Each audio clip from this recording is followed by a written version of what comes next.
What's up guys, Charlie here. Welcome back to Conquering Kerbal Space Program. And today we have two missions to complete today. The first is to bring some material kits and a workshop, of course, to the Mimbus base so that they can actually start doing their things and building their things and all that stuff. That's the first mission. The second mission is to start the process of bringing our fuel tanks to the PISS. I want to start getting the PISS assembled with the fuel tanks so that we can, start refueling ships a little easier there. I did have to pull some fuel off the Bartman in order to get that stuff to Minmus, and I can't do that again. So if I have a mission where I can't reach Minmus now, I have no way of refueling. So I'd like to get the infrastructure for that fuel in place on the PISS. And I'm going to bring a little bit of fuel up, but I'm not going to fill the tanks. It's way too heavy. It doesn't make any sense to make that cost. So that's the two missions, and after the tank missions, after the mission where we're going to bring the tanks to the PISS, I'm trying to assemble my thoughts as I speak here, then hopefully Space Camp will be done, I think. I'm not sure. Check the contract.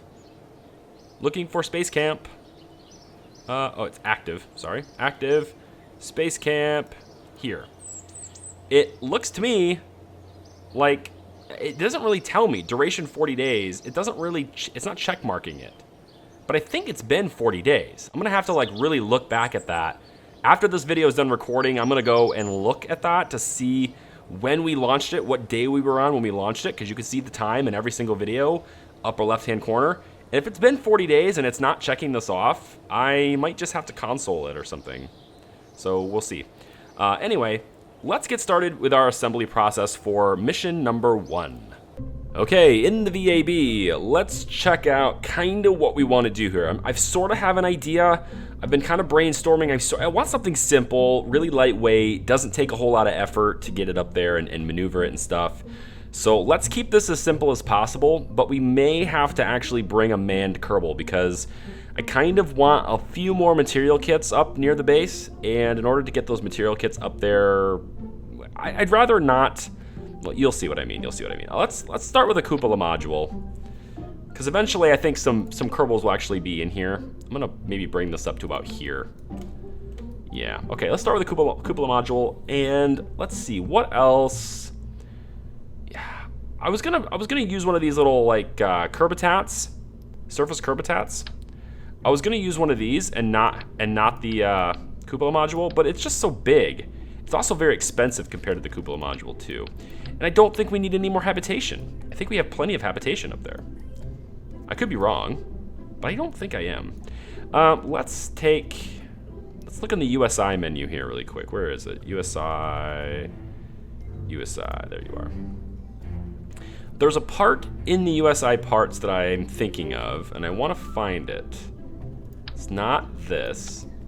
It's close, but it doesn't have quite have the utility I'm looking for.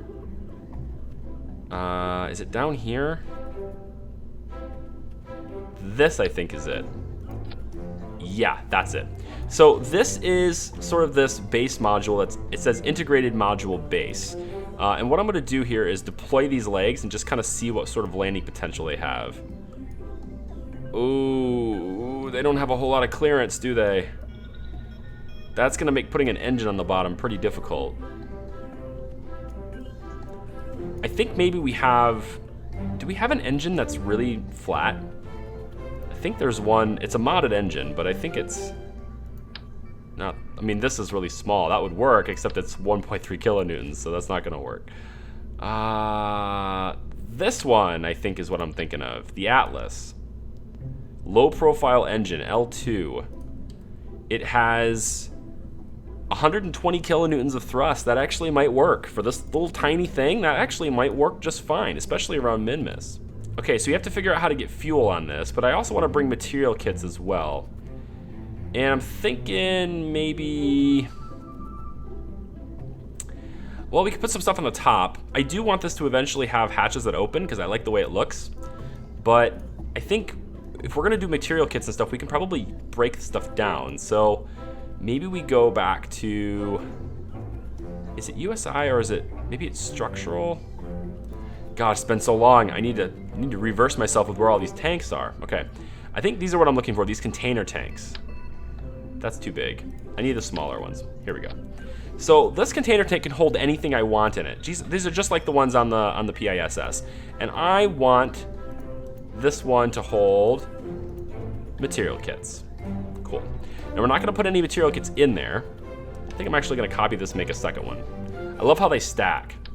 Like they have these rounded edges, well, rounded-ish, kind of like uppers, which I find really, really awesome. But they also kind of stack into each other when they're on top of each other. And I just love that. It's just super cool. I don't know how realistic that is, but it's super cool, I think.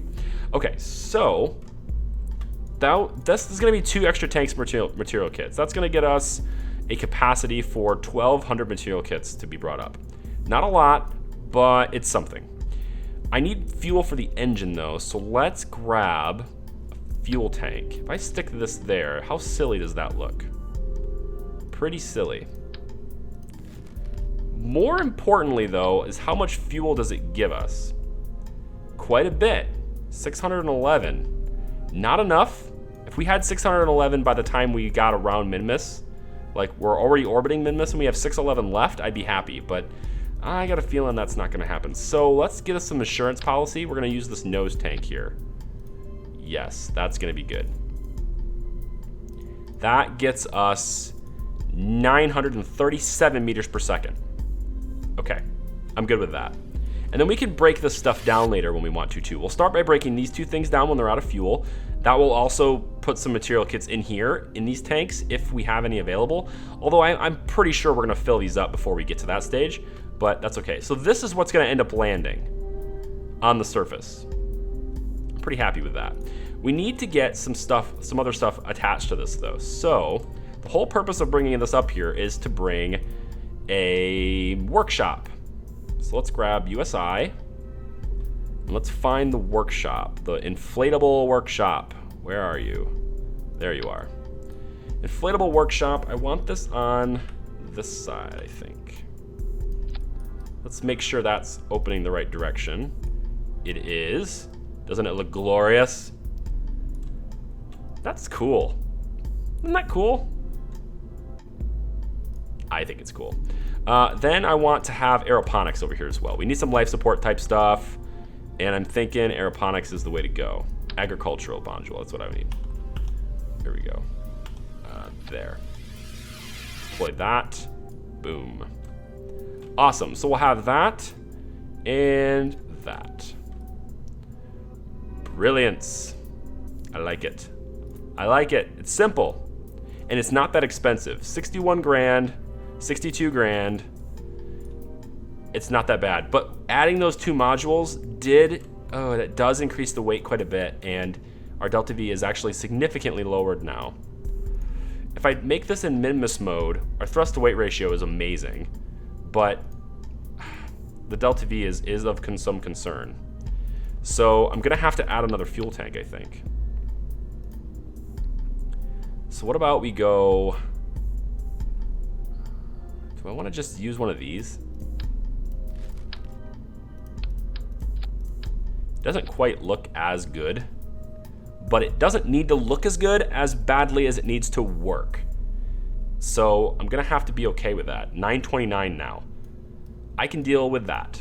So we'll go ahead and retract those. Now, the other thing I needed is I need a way to connect this to the rest of the base. And that's probably gonna have to be through CCR2 ports. So what I wanna do here is let's put some CCR2 ports, it's in miscellaneous, I think. Up here. Let's put some CCR2 ports inside the inventory of this module here, just to make sure we have a good supply of them. And I'm thinking maybe we put in an extra wrench. And also, do I want some stakes? Did I even bring a mallet? I don't remember if I brought a mallet. If I didn't bring a mallet, that's a problem. So I guess I'm gonna bring a mallet as an insurance policy, just in case I didn't before. So there's that. We'll put that in the inventory of the cupola module. There we go. So now I need to get this up to space. First thing I need to do is grab structural. We need to have a decoupler. So let's just pop that there. Oh, right, CCR2 ports. Let's install a couple on these little dots here. Kind of going all over the place here, but that's okay. I'm gonna put this right, let's say right about there. And then actually, you know what? We don't need to do that because I'm just gonna make it symmetry mode, which makes way more sense. And then we'll just kind of pop that like that. There we go. Centered on both sides. That's what we like to see. Okay. So that is perfectly able to be attached. 870 meters per second now. Wow, that inventory stuff actually has quite a bit of weight to it. I think 870 will still be all right though. Okay, so now, and the cool part about this, I think, is that the claws, when I get my, because this is probably gonna have to be moved by the rovers again, but the claws can just grab a hold of this, right? They can grab a hold of this. Once we land, let's say like once we deploy these, right, and we land, as soon as we're on the surface, we no longer need this engine. We can break it down. Boom, material kits.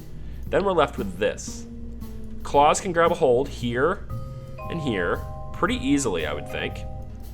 And then we just lift up the legs, retract the legs, and we're in the air. Off we go. Piece of cake. That's the idea. So we're gonna go ahead and put that there. Now we need to get it to space. So I'm thinking, I want to do this in 2 stages because I do want to break stuff down and get material kits in these tanks. I'm debating having another tank, but I think that's going to be fine where we have it. This has a built-in reaction wheel, right? Does. Yep, we'll be fine then. So let's go. With. I'm sorry about the little skips in the video. Every time this thing decides to do a garbage collection, sometimes it's long, sometimes it's a little one, so I'm not sure how I'm gonna cut the video together, but whenever I get a really long, big garbage collection, I sometimes just sort of edit it out. That's all I can say. Okay, do I want a big tank like this, or do I need a smaller one? This will be my transfer stage. This will be the stage that gets me from Kerbin to Minmus. This stage might help out a little, but it's not designed to. This stage is designed to get us into orbit around Minmus, like to slow us down and get us into orbit, reposition us for landing, and then land. This is to get us just from Kerbin to Minmus. So I'm thinking probably good idea to have something that's fairly efficient. And I'm kind of thinking Poodle. 250, 350 vacuum. Sounds efficient to me. Sounds like a lot of delta V too. I think we're gonna be good with that. Wow.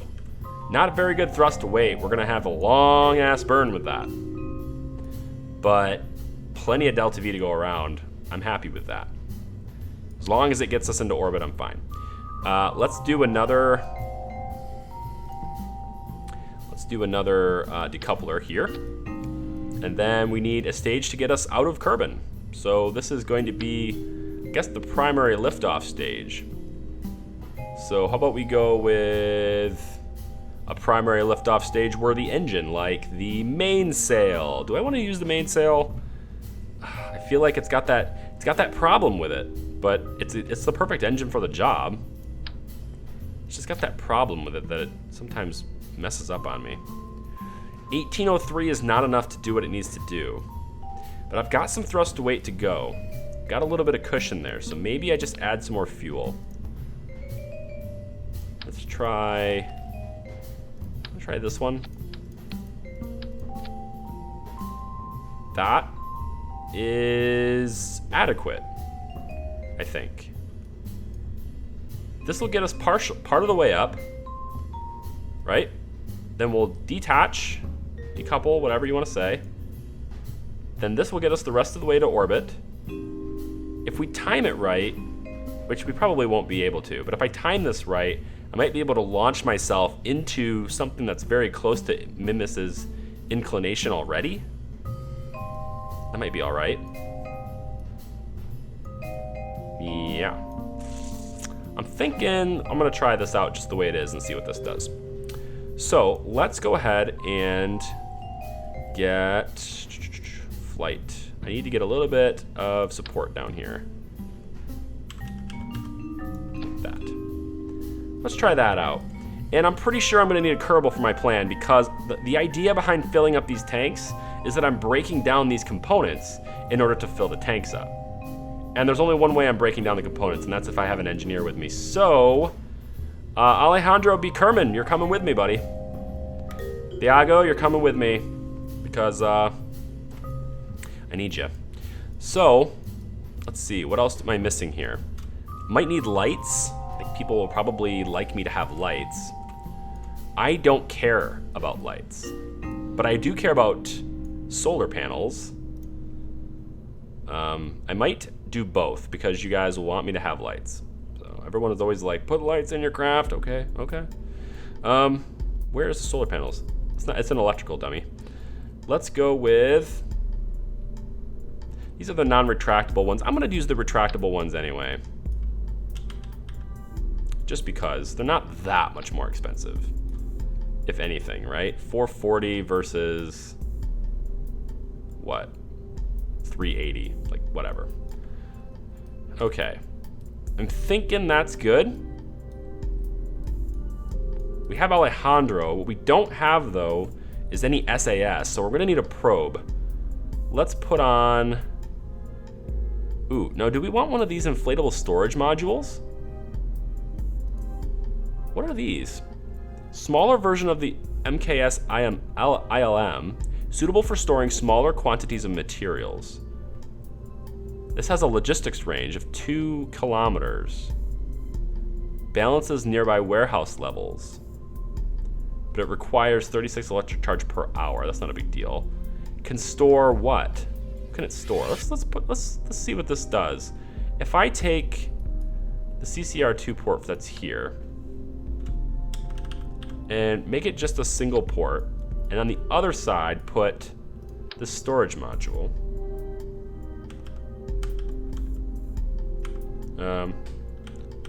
Aren't you rotating?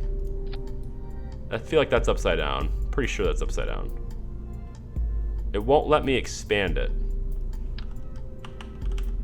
but I'm pretty sure it goes like that. Inflatable storage module. I wish I could tell how big that is, but it might be better to do that. The only problem with that plan though is it's gonna require that I have the orientation of this exactly right when I get over to the base, which isn't a huge deal. It also, I think, is gonna apply some torque on the vehicle, but I don't think it'll be too much torque that I can't handle it. It might be too much torque once the craft is lighter though. If I take this off, it's not bad. It's okay. Should I have the storage module? You know, I can build a storage module that can store all this stuff. That's what I'm gonna be building that later. Forget it, it's fine. I'm gonna be building that later. Let's go back to getting this stuff sorted out. There we go.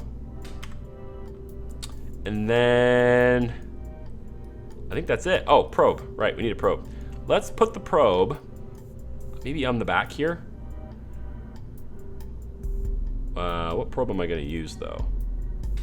The radial one. Radial probe. There you are. We'll put you like maybe here. Just kind of tuck you in up there. There you go. And then I think we'll take one of these antennas and we'll put one of these antennas like say here. Is it in the way of the hatches? No, perfect. Okay, I think that's gonna be good for this. That's gonna be the ship that I launch kind of up to Minmus. I'll do a few test flights, make minor modifications if it's required, and we'll go from there. Oh, I did symmetry mode here. Yeah, I'll fix it. Anyway, we'll do that. Let's talk about the next thing we're gonna be building now, and that is the tanks to the PISS. Okay guys, so I've gone ahead and I've done my test flights. It only took really one to understand that I was gonna have just a little bit shy of what I needed for for fuel to get to what I need to do. So I've gone ahead and I've added a few things. You can see I've added these solid rocket boosters. This is probably overkill, but we have a little bit of extra money. This actually came in under budget from what I wanted. So I thought, you know what, let's just make sure, above all else, we absolutely have enough fuel. And there we go. We're gonna put these solid rocket boosters on us. That's gonna work out really well. I'm also going to have parachutes. You can see right here, some parachutes to recover the stage. What I don't have though is parachutes to recover the solids, and I just remembered that. So let's go ahead and do that too. We'll just put some solids, or put the parachutes on the solids, kind of like that. And we'll test it. Looks like we're good. Sounds good, looks good to me. Okay, so that will all be saved, very nice. One last thing I did forget though in my testing was life support. Because I'm bringing Thiago, I almost sent him into space. I was like, yeah, cool, ready to go. And then I was like, wait a minute, we have a Kerbal on board now, because originally this plan was completely unmanned, and now I'm thinking I want to bring the material kits, and the only reason I'm bringing a Kerbal on board this mission is because I want to collect the material kits. So since that's the only reason, I might as well get my money's worth here, right? So how about we add one extra tank here? It's a little bit more of a tower, but that's fine. So we'll have an extra 600 material kits we can bring. That's going to be fine. I'm actually going to lower these solar panels down a little bit. I have a specific look I was looking for, and I don't think I'm going to be able to achieve it. And now I'm just thinking, no, whatever. So let's just offset these. We're going to put these on this side instead. What was happening is that this would deploy, and these solar panels used to be like right here. Or is it like right there? And they would extend, and it would be just barely clear this. And it was almost like this was like, I don't know, like a little awning or something that was connected. Like this is connected to this with solar panels. I don't know. It had a look to it. It had a very, very good look to it because it was right like that. And it was like barely not touching. And I thought that was perfect. Except when I saw these rotate to look at the sun, and then they started to collide, so that makes sense. Anyway, we're gonna put them on this way. We're gonna put them this way, and I'm gonna set them down right about like that. That's fine. Maybe we'll center it within these little lines. It doesn't matter. They're gonna get broken down anyway, Charlie. Doesn't matter. So let's retract all these things, and we're gonna call it good with this craft. This craft is good now. So it can reach space, it can reach orbit, it can reach min-miss, it can land. It'll have plenty of fuel to do all the things it needs to do. And it flies really, really steady. It flies really well. So no problems there. We're gonna name this the min-miss work module. So I'll save that. And now let's talk about the next thing we're gonna build, and that is the fuel tanks that are going to go on the stations. So in order to get a good picture of that, let's go ahead and open up the station's project file. So station PISS right here. This is my the welding test that I was doing when I was gonna weld it. But honestly, with the performance of 1.2, which I'm gonna go to as soon as it's actually good to do, my game still doesn't like 1.2. So as soon as it does, we're gonna go with that. But until then, I don't think I'm actually gonna weld PISS anymore, because the performance improvements with 1.2 kind of make the need to weld it a little bit moot, I think, but that's just me. Let's open up the PISS. Oh yeah. So this is what my tank structure at the bottom was gonna look like, okay? And this is what we have now, basically. We have this base that has these little docking ports on it, or the big docking ports. And we're gonna stick essentially this. It's just a big fuel tank with another littler fuel tank attached to it to kind of nose it down, and then the Clampatron Senior, right? That's it. This module right here is what I want to deliver, and I want to deliver 2 of them in one flight because it'll just make things balanced. I want to deliver 2. We're eventually going to have 4, but I want 2. Now you notice there's actually some color differences here, okay? So I've color coded them. We've got black, this one's black, these 2 are white, and this one's got this tannish color. And that's because these tanks hold different things in them. And I wanted to be able to tell which tanks they were visually because they all kind of look the same. And for whatever reason, maybe it'll work now. Yeah, it doesn't work. When I do next texture and previous texture with the really big tanks, they don't actually change color. Like, they just weren't working. Normally, these tanks will turn like blue and all sorts of different colors. But for whatever reason, the really big ones, they don't do that. So they're stuck with this color. So this one here has liquid fuel only. Is that supposed to be that way? I think so. I don't know why this one's holding liquid fuel oxidizer. It's supposed to be the other way around. There you go. Liquid fuel only. And this one is liquid fuel oxidizer, liquid fuel oxidizer, liquid fuel oxidizer, liquid fuel oxidizer, etc. Right? This one's liquid fuel only, the black one. Okay? Only liquid fuel. Lots and lots of liquid fuel. So when we do things, long range missions and stuff with like nuclear engines and stuff, we'll have plenty of fuel stored just for that.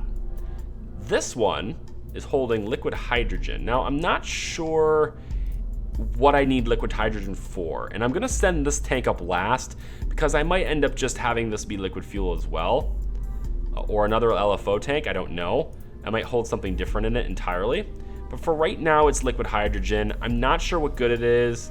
There might be an engine or somewhere that I might have been looking somewhere where there was an engine I might want to use in the future, so I don't know, we'll see. But for now, what I want to send up are these two, the liquid fuel only tanks. That's what I want to send up. And the station eventually looks about like this. This is what the current concept for the station looks like. And I think it's okay. Obviously, I'm not going to have two sets of cyclotrons. I've decided on that already. But, you know, it is what it is. And then these tanks here, we have these black ones that hold chemicals. This one here is going to hold liquid hydrogen, which again, kind of makes this one mute as well. But I don't know, we'll see. And then this one holds monopropellant. So we have a good supply of monopropellant on the station as well. I'm actually thinking of seeing what else this thing can hold. Yeah, it's just that. It's just liquid hydrogen. Xenon gas actually might be a good thing to hold. Xenon gas might be the thing. Can this do the same? Yeah, it can. We'll change it to that because that might be useful for when we do ion engines and stuff. So anyway, that's the current concept. And the bottom of the station is going to get rebuilt, right? This solar panel still on the PISS. This solar panel still, it never looks at the sun. Whenever you load the station, it is always looking away from the sun, and it will never rotate itself. It still does that. So we're going to go up and rebuild this. Eventually, I'm going to have another mission where we're going to do like a station repair mission, and I'm going to break down this solar panel, and we're going to replace it with a panel that is connected to one of those little robotic rotator cups or rotator discs, right? So those bottom rotator discs. So we're going to do that, and then whenever this thing spawns and it's not looking at the sun, I can just use the robotic disc and rotate it manually. And then I'll be fine. I won't have to rotate the whole station. I'll just rotate that stupid disc, and it'll be fine. I also have to send up some more science experiments because those are worth quite a bit of money when there's a mission for them, which we currently don't have one for it yet. And they're worth a lot of science though, so I am looking into doing that. And then also, I kind of got sidetracked here because I started talking about the station. We have a communications hub as well, and a space telescope, which I've had a lot of people tell me, don't put your space telescope on the station, don't put it on the station. But you know what? Everyone in the world can make a telescope work as an independent thing. Launch it up into space, and now you can rotate it around and do whatever you want. Everyone in the world can do it that way. I want to see if I can do it this way. Just have it on the station. I want to see if I can. And if I can't, then it'll be a waste of money. But I want to try it. And it's connected to a bunch of robotic stuff. I can look 360 degrees without having to move the station. I can look up, I can look down, I can look everywhere I want, except for like below the station. But that's why we're on the equator and we're facing in this orientation all the time. Because I don't need to ever look down. I only need to look outwards, which is why it's like that. Okay? I will try it anyway. Okay, so now we're gonna start from scratch, and we're gonna start with, does it let me start with a docking port? Because that would be cool if it does. Yeah, there it is. I get to start with a docking port now. Awesome. So, got the docking port. Now we need a fuel tank that connects it to the larger ones. So how about we go, not sure which one it is. Is it this one? I think it's one of the modded tanks. I use a lot of modded parts. I just love modded parts. I love it. Some people are like, nah, you're using modded parts, you're cheating. Well, whatever. You guys can suck it. I don't care. Falcon is here. Let's go up. I've actually had somebody say that before. Opened the video, saw modded ports, clicked away. Well, you know, some people are tolerant of great things, and some people are purists. And there's nothing wrong with being a purist, but that's not what this series is about. So I guess it's just not for them. All right, so we have liquid fuel oxidizer in here, liquid fuel oxidizer in here, and this tank is massive. It's very, very heavy. How heavy is it? Well, it's 271,000 kilograms. That's how heavy it is. And that's too heavy for us to really launch up. I don't want to launch that up. So we're going to take the fuel down to nothing in this one. And we're going to take the fuel down. Actually, I kind of want to do a little bit of a mixture here. If I take the fuel to there and there, that means it's 81 tons. And how much fuel does this have if we were to go with like let's put an engine on the end, right?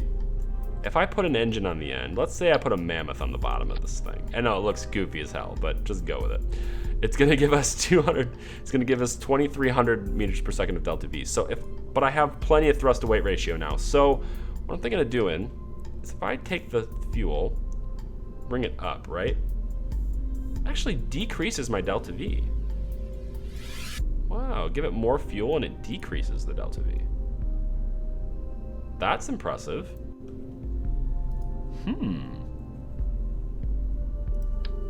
I'm intrigued by that statistic, to be honest. Like, how does giving it less fuel? There's a point here where, like, if I reduce the fuel here, it reduces its delta V. If I raise the fuel, it reduces its delta V. So it's already at its like maximum point right now, which is kind of bizarre. You'd think with more fuel I would have more, especially with this thrust to weight ratio. Okay, so there's that perfect balance again, right? It's not true. If I put more fuel in this bottom tank right now, it's gonna lower the delta V. Watch, so 3467, boom, 3,067. The reason that is the case is because we now have weight we can't use because I didn't also raise the oxidizer. So now that I've raised the oxidizer to go along with it, then we have higher delta V numbers, right? That's what I wasn't doing. So if I raise this up to be equal, we'll get numbers that are more representative of what I was looking for. 4,000 meters per second now. That's good. Okay. That's what I'm looking for. So how are we getting something like this stupid thing here? How am I getting this to space, right? Still has enough thrust to weight ratio to make it happen. So I'm going to increase this until I have what I think is appropriate. And I think that's about there. Actually, that's too much even. So how about there? I do want to have some fuel left over in this tank. That's the point of bringing this up there. So I'm kind of thinking like this, right? We do 2 separate launches, 1 tank each. Another way to do it would be to do both tanks, but then I think we're going to have enough weight to where managing engines and stuff might make it more challenging. And having a stubby thing like this might actually work, I think. 1.93 meters per 1.93 is our thrust to weight ratio, so almost 2x. And then on top of that, we have more than enough delta V to make it to the station with some left over. So I think this will work as long as I can control it, which I can't control it because I don't have a probe on it. So let's put a probe on it. Let's put the radial probe. We'll stick the radial probe like on the side, like that. And then we're gonna stick the antennas on there that we need to control it. So we'll stick one of these communitrons. We'll just stick it next to it like that. We'll take one of the other ones. Here we go. We'll just kind of stick that maybe on the side like this. And like that's it, right? Now how do we maneuver it without the engines? We're gonna need RCS and things like that. Well, no, we're not gonna need that. Because all I'm gonna do is I'm gonna take down near the engine. Can I do this? Will this work? Can I put this? No, it's too Okay, here's what I'm gonna do then. Put this on the top. If I put that on the very top, it's not gonna rotate very well around a central point, but I'll still be able to move it. And actually, if I put 2 on there, it'll probably be even easier to move it. I just wanna see what this does. It looks terrible, but I just wanna see what this does. So let's make this a little bit more aerodynamic. If I take flight, no, structural, yeah, general aero. If I take the general aero and I slap this cone on the top of it, can this thing fly and get to space how I want? Like, can this do it all by itself, one stage, get there? That's what I want to find out. Let's call this stubby tank launch. I just want to see if this is something that's gonna happen. Let's launch. Okay, folks, welcome to the launch pad. It's kind of in the middle of the night, but whatever. Yeah, stubby tank launch. We have SAS, we have a probe, we have communications. We don't have battery life. So we're losing power very, very quickly. So I'm actually not even going to, I'm gonna have to go back and put some solar panels on this thing. Okay, stubby stumpkins. Let's put some batteries on you. I'm gonna actually fit you in like right here because I think it'll look better. Let's fit the battery in. Now I'm thinking extra battery life on the station isn't such a bad deal. I don't know if that allows fuel to flow through it though. I'm not gonna take a chance on that not working, so I'm gonna put the battery right here. Nope, I need a bigger one. 4,500? Seems like excessive for this mission. It is excessive for this mission. Let's not do that. Let's do some radially mounted batteries instead. How about we go with these ones? Just stick a couple of these on the sides like that. That'll be fine. Plenty of power. And then some solar panels. How about we do just some of these little ones here, and we'll stick them on the edge there. Stick them on this part. There we go. Cool. Now I'm ready to test this out. Save launch. And back to the launch pad, where we're ready to test Stubby Stumpkins to see if it can get up to space. Here we go. Seems to work okay so far. Can I control it? Whoop, oh, hang on, wait a minute. Oh, crap, hang on. Okay, so this is completely, the controls are so whack. Okay, hang on. It's because of where this probe is. This probe is pointing in a strange way. And it's really not letting me control like I think I'm supposed to be controlling it. The probe is, all right, I got an idea. Revert to launch. Yeah, so the probe is supposed to point in the direction that it's like wanting to say is up, but like it's clearly not working. And it is on a little bit of an angle, which is why it's not completely on the horizon, but it's not supposed to be on the horizon at all. It's supposed to be pointing up, but it's not, so I don't know. Anyway, I'm gonna take and say control from here, the docking port, and that should fix the problem. So hopefully I'll be able to control it a little bit better now. Let's launch again. Up we go. And yeah,